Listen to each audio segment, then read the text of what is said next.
I'm pleased now to be joined by Tony and Jonna Mendez. They just addressed some of the attendees here at APCO 2013, and both are former members of the CIA, and of course, many people familiar with Tony's story behind the Academy Award-winning film ARGO. You talked about your comfort when you were addressed about talking at this conference and feeling a comfort level with the people here working in public safety. Talk a little bit more about that. Well, one of the things that's got to be the same is the fact that it's all about detail, and if you're going to do the job right, you got to be ready to do it. So it's readiness and detail, and I would say training and a whole bunch of other stuff. But it's not easy to be there and do it right, when you don't have much notice. And so readiness was a big deal. It's got to be the same with the other professions. The psychology of it, I think, is there's a similarity with the people that we were speaking to. The idea that first of all, you need a lot of empathy with people. You need to understand what motivates people. You have to be able to get inside their heads. But beyond that, this idea of trusting your gut, of knowing what's the right thing to do, and then maybe convincing someone else in a stressful situation that they should do that thing, that they should trust you based on your training or whatever. I think it's a hard thing to order up. I'm not sure everybody is up to that, but the people doing this emergency communication have to be up to that. Yeah, it's tough. You talked about the process of trying to convince people of this idea that was seen in ARGO and having to get approval from so many different people. There are a lot of different technologies and strategies that people are able to implement in public safety. What kind of advice do you have for them in trying to convince people to try something new or think outside the box? Well, I would say advice, make sure you've got a big budget, because it's expensive. But,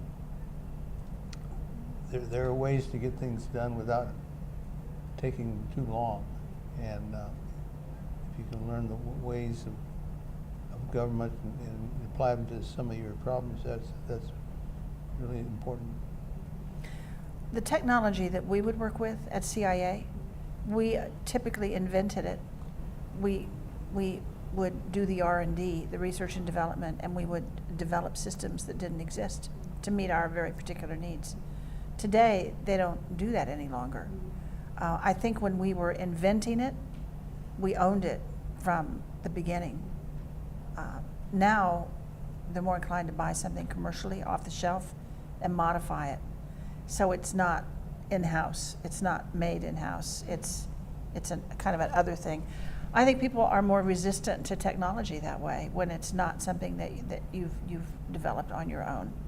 I think there is I think it's also generational, this resistance to technology. I've always had to be dragged, kicking and screaming, by him, Yeah. with some success, because I want to keep doing what I'm comfortable with, what I know. I'm a photographer. So guess who still has a stash of old film cameras? Me.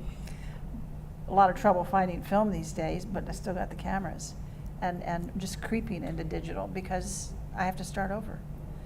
So the resistance is I'm not sure how you overcome that resistance. Probably with training. Training seems to be the answer to most questions. You also discussed some of these gut check moments that you had working in the CIA. What kind of advice do you have for people working in public safety that have to deal with some of these similar situations? Well, sometimes you got to go over the other guy's head, and I think we did that a couple times in the movie. But you got to step up sometimes and maybe take a hit in order to make a point. The other thing you need to do is adopting new techniques and technologies and being able to buy them for the shelves later on. You got to make sure that you're doing the right thing. We all love to make gadgets and toys. But you have to be able to answer some simple questions in order to get that done right. And one of them is, what is the goal? What's the operational goal? If you can't answer that, you shouldn't be doing it.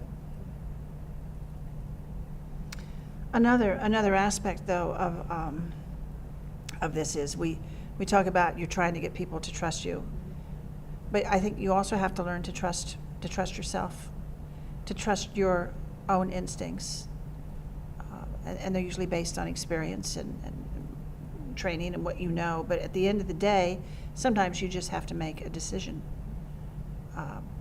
and I think very often your instincts will lead you to the right decision instantly, and those are the kinds of decisions I think that a lot of these people have to make, quick, instant decisions, and I think they have to learn to trust themselves. Because when you start second guessing yourself, you get lost. You can get lost. The other thing you got to do is be right. Yeah, be right every time. Tony was a mentor to a lot of women at CIA.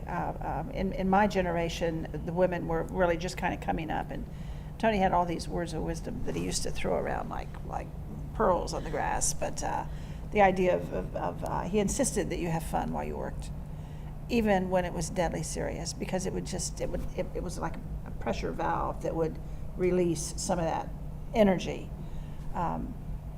Having fun was always a big part of it, and we don't want to make it sound, have fun while you're saving lives, but there does have to be a certain amount of levity. Tony always said it's in the details. It's in the details. Take care of the details, and the rest of it will just fall in place. And I think this was such an example, and there's more of that in the book than there is in the movie. The details.